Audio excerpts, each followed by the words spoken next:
Anyone who watches this show knows that one of my pet peeves, something that really frustrates me is with data, particularly government data, right?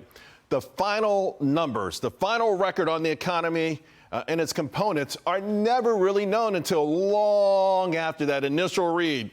And, you know, you get the initial read, and usually the media goes crazy, and it's rah-rah.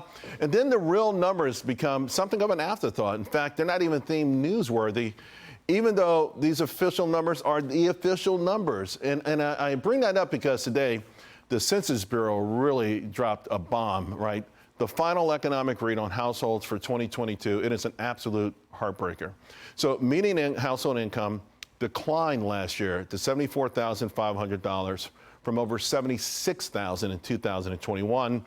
Asian household income, almost $109,000. White household income, $81,000. Hispanic, close to $63,000.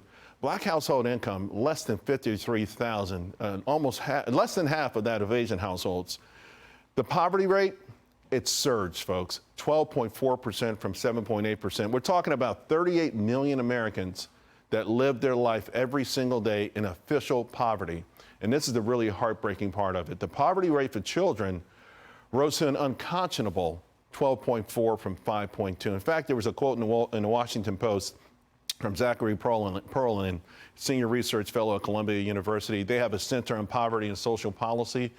So he stated, by far, this is the largest annual increase in U.S. history, for both children and the overall population in terms of poverty.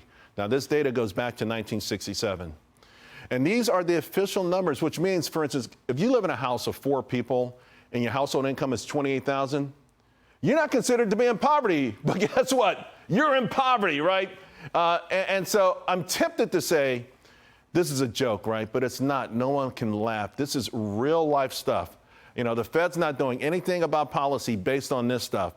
The report also showed 7.9% of Americans without health insurance. That's down from 8.3%. A lot of people are taking a victory lap on that, but golly, that's mostly Medicaid. It's all Medicaid. I don't have the numbers, but I do know that Medicaid spending last year, in 2021, went up 9% to $73 billion. And remember, the promise of Obamacare was private health insurance for everyone.